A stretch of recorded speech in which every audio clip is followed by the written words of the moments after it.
நம்ம சூர்யா அவர்களுடைய கருப்பு பட ட்ரெய்லர் இப்போ ரிலீஸ் ஆயிருக்கு. ட்ரெய்லர பத்தி ஒரே வார்த்தையில சொல்லணும்னா, எனக்கு இந்த ட்ரெய்லர் ரொம்பவே புடிச்சிருந்தது. ஆனா நெறைய பேர் சோசியல் மீடியால இந்த ட்ரெய்லர் ஒண்ணும் அவ்வளோ பயங்கரமாலாம் இல்லையே, ஒரு மாரி ஸ்லோவா தான் இருக்கு. அதே நேரத்தில 1 நிமிஷத்துக்கு அப்புறம் தான் சூர்யா சாரையே காட்டுறாங்க. இந்த படத்தில ஆர்ஜே பாலாஜி தான் வில்லனா? ஆர்ஜே பாலாஜிக்கு வில்லன் ரோல்லாம் வந்து சூட் ஆகுமா? அவர் ஏற்கனவே ஒரு காமெடி ஆக்டர். அவருடைய பாடி லாங்குவேஜ்லாம் எப்பவுமே காமெடியா தான் இருக்கும். அவருக்கு இந்த ரோல் எடுக்குமா? அப்படின்ற மாரிலாம் ஏகப்பட்ட கேள்விகள் வந்து தொடர்ந்து கேட்டுக்கிட்டே இருக்காங்க.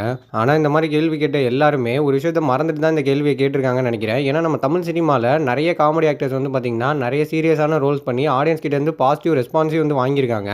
ஒரு எக்ஸாம்பிளுக்கு சொல்லணும்னா, நம்ம சிங்கம் புலி சார சொல்லலாம். அதே மாரி எம்.எஸ். பாஸ்கர் சார சொல்லலாம். இன்னைக்கு நம்ம தலையில தூக்கி வச்சு எல்லாரும் பயங்கரமா கொண்டாடிட்டு இருக்கோம்ல நம்ம சூர்யா அவர்கள். அவருமே காமெடியனா இருந்து ஒரு ஹீரோவா ஒரு பயங்கரமான டிரான்ஸ்ஃபர்மேஷன் குடுத்திருந்தாரு. ஆடியன்ஸ வந்து பார்த்தீங்கன்னா, அக்செப்ட் பண்ணிக்க வச்சாரு. ஸோ இந்த மாரி காமெடி ஆக்டர்ஸா இருந்து ஒரு பயங்கரமான டிரான்ஸ்ஃபர்மேஷன்ஸ இவங்களால குடுக்க முடியுதுன்னா, ஏன் ஆர்ஜே பாலாஜி அவர்களால குடுக்க முடியாதுன்றாங்கன்னு எனக்கு தெரியல. அவங்களுக்கெல்லாம் என்ன வயித்தெரிச்சல்னும் எனக்கு புரியல. நம்ம எல்லாருக்கும் ஒரு விஷயம் இந்த ட்ரெய்லர் பார்க்கும்போது கிளியரா தெரியுது. நம்ம சூர்யா அவர்களுக்கு எந்த அளவுக்கு ஸ்கிரீன் டைம் படத்துல இருக்க போதோ, அதே அளவுக்கு ஈக்குவலான ஒரு ஸ்கிரீன் டைம் வந்து ஆர்ஜே பாலாஜி அவர்களுக்கும் இருக்க போகுது. ஏன்னா வில்லன் கேரக்டர் இந்த படத்துல பயங்கர ஸ்ட்ராங்கா எழுதிருப்பாரு அப்படின்ற மாதிரி தான் நினைக்கிறேன். ஏன்னா ரீசெண்டா ஒரு இன்டர்வியூல கூட ஆர்ஜே பாலாஜி அவர்கள் வந்து சொல்லியிருப்பாரு, இந்த படத்துல வில்லன் ரோல்ல நடிக்கிறதுக்கு நாங்க மிஸ்கின் சார் தான் ட்ரை பண்ணோம். ஆனா அவருடைய சேலரி அதிகமா இருந்த ஒரே காரணத்துக்காக மட்டும் தான் நானே இந்த படத்துல நடிக்கலாம்னு முடிவு பண்ணேன்ற மாதிரி சொல்லியிருப்பாரு. ஸோ என்ன பொறுத்த வரைக்கும் ஆர்ஜே பாலாஜி அவர்கள் எடுத்த முடிவு வந்து ஒரு கரெக்டான முடிவுன்னு தான் நான் சொல்லுவேன். இந்த படத்துல நம்ம கண்டிப்பா அவர்கிட்ட இருந்து ஒரு பேங்கரான பர்ஃபார்மன்ஸை எதிர்பார்க்கலாம். அண்ட் அடுத்ததா ட்ரெய்லர்ல வந்து சாய் அபியகருடைய பேக்ரவுண்ட் ஸ்கோர் பத்தி பேசியே ஆகணும். முதல் 40 செகண்ட்ஸ் வரைக்கும் ட்ரெய்லர்ல பெருசா பேக்ரவுண்ட் ஸ்கோர் இருந்த மாதிரியே தெரியல. ஸோ அதுதான் இந்த ட்ரெய்லர் வந்து ஸ்லோவா இருந்ததுக்கான ஒரு பெரிய காரணமா இருந்தது.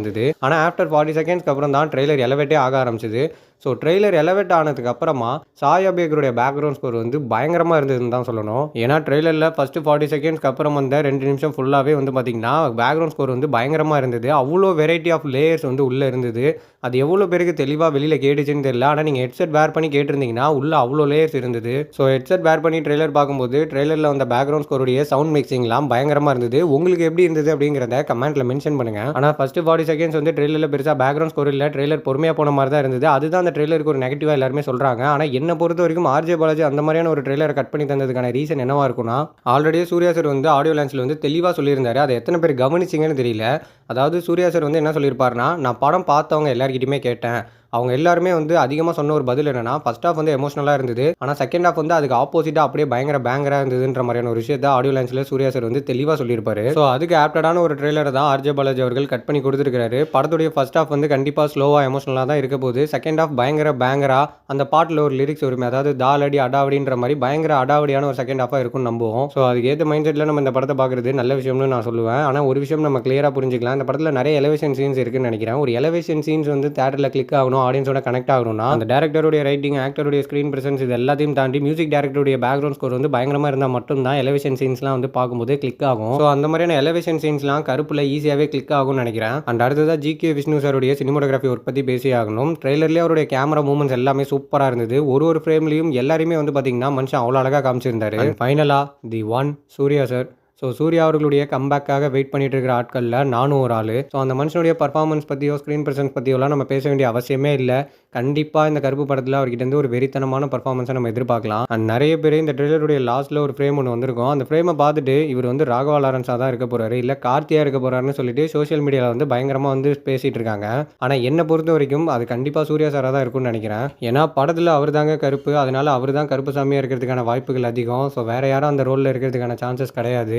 அண்ட் என்னை பொறுத்த வரைக்கும் நான் பர்சனலாக எதிர்பார்க்குறது ஒரே ஒரு விஷயம் தான். ஆர்ஜே பாலாஜி அவர்கள் வந்து ஆடியோ லான்ச்சில் ஒரு விஷயம் சொல்லியிருப்பாரு, the king is coming for is த்ரோன்னு. கண்டிப்பாக அது நடக்கணும். மே 14ஆம் தேதி கருப்பு படத்துக்கு ஆடியன்ஸ் எந்த மாதிரியான ரெஸ்பான்ஸ் கொடுக்க போகிறாங்கிறத நம்ம வெயிட் பண்ணி பார்க்கலாம். அண்ட் ஆல்ரெடி நிறைய இடங்களில் புக்கிங்ஸும் ஓப்பன் பண்ணிட்டாங்க. ஓப்பன் ஆன எல்லா இடங்கள்லையுமே புக்கிங்ஸில் வந்து பார்த்தீங்கன்னா நல்ல ரெஸ்பான்ஸ் தான் வந்துட்டு இருக்கு கருப்பு படத்துக்கு. அண்ட் டே 1 ஓப்பனிங்கும் எவ்வளோ வரப்போகுதுன்றதை நம்ம வெயிட் பண்ணி பார்க்கலாம். அண்ட் ஃபைனலாக சி ஜோசப் விஜய் என்னும் நான் சொல்லி நம்ம தமிழ்நாட்டுடைய புதிய முதலமைச்சராக நம்ம விஜய் அவர்கள் வந்து பதவி ஏற்றிருக்கிறாங்க. ஸோ அதுக்கு என்னுடைய வாழ்த்துக்களை நான் தெரிவிச்சுக்கிறேன். அதாவது இந்த ட்ரீம் கம்ஸ் ட்ரூன்னு சொல்லுவாங்க இல்லையா, அந்த மாதிரியான ஒரு மொமெண்ட் தான் அது. நம்ம தமிழ்நாட்டுடைய வளர்ச்சிக்காக நிறைய நல்லது பண்ணுவாருன்னு மக்கள் நம்பி அவருக்காக வந்து ஓட் பண்ணியிருக்காங்க. நம்மளும் நம்புவோம் கண்டிப்பாக அவர் நல்லது பண்ணுவார்னு. கிட்டத்தட்ட 50 வருஷத்துக்கு அப்புறம் நம்ம தமிழ்நாட்டில் ஒரு புதிய ஆட்சி மாற்றம் நடந்திருக்கு. அண்ட் அதனால உங்க எல்லாரையுமே நான் கெஞ்சி கேட்டுக்கிறேன், அந்த மனுஷன் இப்போதான் சிஎம் ஆகியிருக்கிறாரு. சிஎம் ஆகி 3 கையெழுத்து போட்டாரு. ஸோ 3 திட்டங்களை வந்து வரவேற்றவங்க எந்த அளவுக்கு அதிகமோ அதே மாதிரி அதை வந்து விமர்சனம் பண்ணவங்களும் அதிகமாக தான் இருக்காங்க. அண்ட் அதனால அந்த மனுஷனுக்கு கொஞ்சம் டைம் கொடுங்க. நம்மளும் வெயிட் பண்ணி பார்ப்போம் அந்த மனுஷன் என்னதான் பண்றாருன்னு.